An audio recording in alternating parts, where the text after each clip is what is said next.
We're now very fortunate to have Sabika Abbas, who will be speaking to us about India.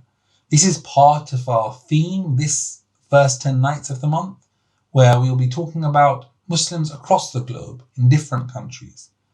So without further ado, I'd like to introduce Sabika. She's a 27-year-old poet, educator and activist in India. She's the founder of Sar-e-rahguzar, Poetry on the Streets, and her work revolves around gender and Muslim rights. Her work is taught at prestigious universities across the world, and she works on creating an inclusive curriculum for schools in India.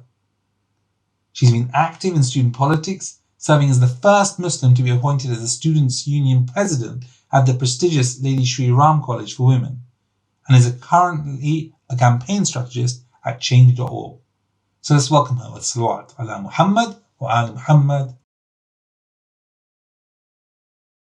Hello everyone, Salaam alaikum, adab. I am Sabika from India. I am a poet and a gender and Muslim rights activist. I'm the founder of Sar-e-rahguzar, Poetry on the Streets, where I use public spaces as platforms to spread awareness, advocate about gender as well as Muslim rights. I started this because of the current regime that is in power in India, the Hindutva fascist government. Well, our Prime Minister himself comes with a whole legacy of hate crimes against Muslims, and so does the entire ideology from which the Prime Minister as well as the government comes from. I started performing in public spaces and talking about issues that Muslims face in India because instances and incidents of mob lynching has been on the rise, on a massive rise. Every day we wake up to news of some Muslim being killed because he was making rotis, was killed because of a rumor, was killed because people thought he's running away with a child, was killed for eating something, was killed for trying to find a job, was killed because they're a laborer and refused to chant certain things that the bystanders wanted to say. Muslims kill for just existing and breathing, and it became very, very essential to bring our conversation to the streets, because if these very streets can be used as spaces to spread hatred against us, as places where violence is unleashed against us on a daily basis, why can't we use the same spaces, the same streets, the same chaurahas, the same metro stations, the same markets to talk about the oppression and marginalization that we are facing every day? And to be very short and specific, if I have to just talk in a sentence what the Muslim community in India is going through, the Muslim community in India has been deprived of the privilege to dream, to build a future, to think about building a future.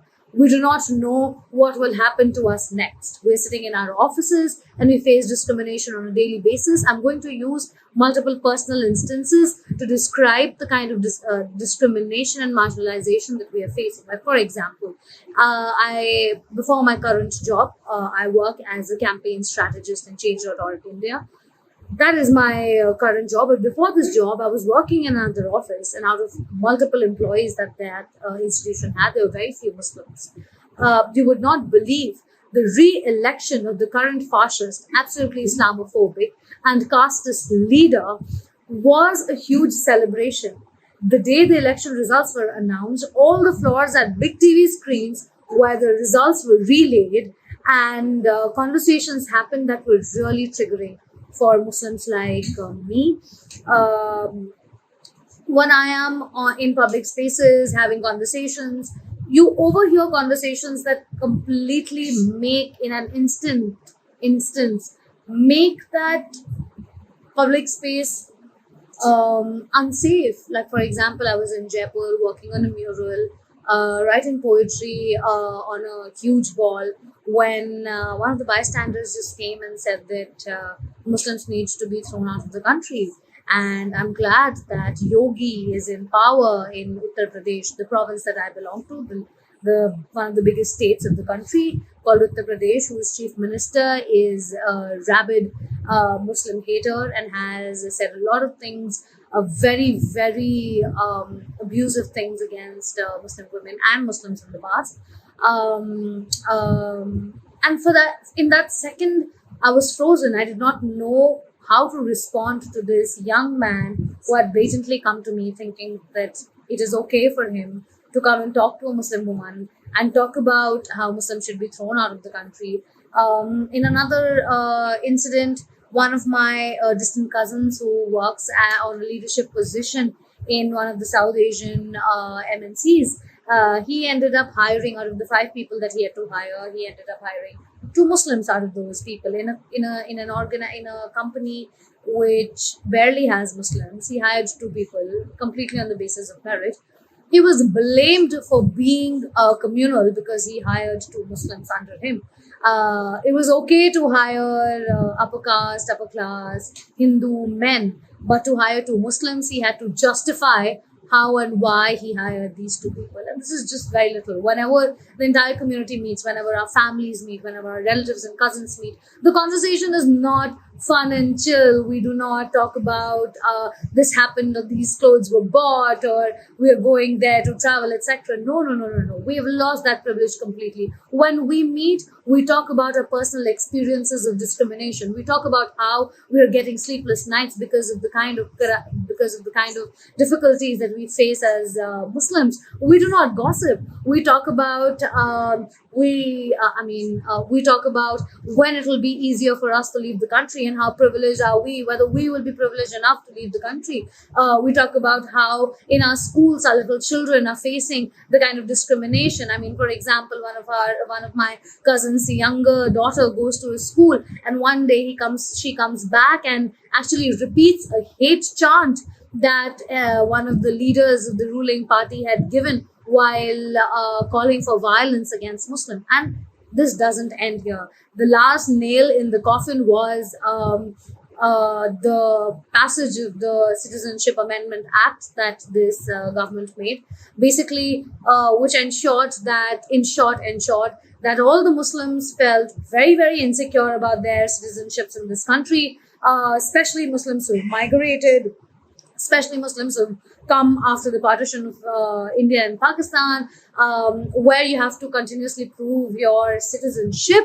And this brought Muslims on the streets. And something very unique about this movement was it was an incredible movement because it ensured that multiple Muslims, like all Muslims who were silent till now, who were bearing multiple episodes of lynching and discrimination, rape threats and death threats, online or offline, were now ready to come out on the streets. And this movement was completely led by Muslim women across the country. It started off in Shaheen Bagh in Delhi, and it spread across the country. It brought the politics of the current government, the politics of hate of the current government to international notice. And these incredible Muslim women were taking lead in talking about how they want the mic for themselves. Enough is enough.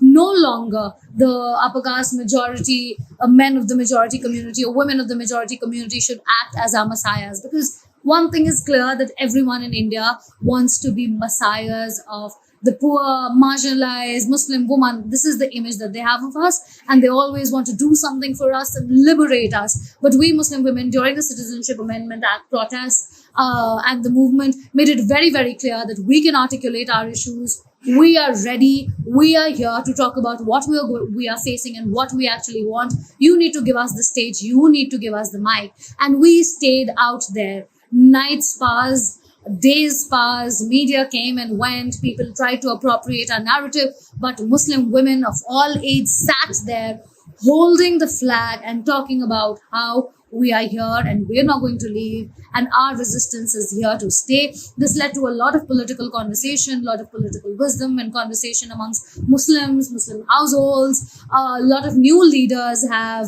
emerged from this movement. However, due to COVID, as well as a very, very bloody pogrom that happened in Delhi, in northeast Delhi, took away from the fervor of the movement. I cannot begin talking about the days and nights that we spent in last year, February and March, just trying to ensure that Muslims are safe in northeast Delhi. houses of Muslims. It was a pre-planned pogrom. Houses of Muslims were burnt down, women raped, people beaten up and killed, dead bodies thrown in drains, people made homeless, thrown out of their houses, pushed out of their houses, beaten up, as well as implicated falsely. And I saw it with my own eyes. I was part of the relief as well as rescue work. We had our extended relatives living over there, friends and families living over there, and they suffered this so much. There were police inside our houses. The number of times we've been detained and beaten up by the police can no longer be counted on our fingers. We're going through the worst time. We've been pushed against the wall right now. So many of our friends, Muslim friends, are behind bars, wrongfully implicated. My friends are behind bars, wrongfully implicated. It has been more than a year, whether it is Khalid Saifi, whether it is Umar Khalid, whether it is Gulfishan, whether it is Natasha or Devangana. Our Muslim brethren and sisters, as well as our allies, have been falsely implicated and put behind bars. The moment a Muslim utters a poem, a word, a slogan, a dream, a thought for the future, a political assertion, we are charged with sedition. We are thrown behind bars immediately, and it takes years and years. The Indian courts, even like years back, 20 years back, there were a bunch of Muslims who were put behind bars for being terrorists in India, and it took 20 years for for their lawyers to prove them innocent in court. And who is going to return those 20 years? And right now, I want you to pray for Muslims in India, to express your solidarity, because we are being pushed against the wall. Every day is a fight for us. Every day we carry the plants of hope and hopelessness in our hearts. One day we water the plant of hope, and the other day of hopelessness. But inshallah, with all our leaders and all the hopes and dreams that we have, we're going to stand up against zulm. Every time we feel hopeless, we think about Imam Hussein, we think about Imam Zainab, and we think about how Karbala is such an important example of the resistance put up against zalim, because zulm will end. Zulm will end, and the voices of the Mazlooms, the voices of those who've been oppressed and trampled upon, is going to reach the heavens, and God is there waiting to give us support, waiting to give us patience and sabr. Please pray for please pray for the release of all our innocent friends who are behind bars, and may we rise, may we ensure that harmony, love, equality is restored. May we be able to assert ourselves politically as well as socially, and may we emerge strong and more full of love, patience and sabr once the zalim is removed from position of power. Thank you. Adab, shukriya.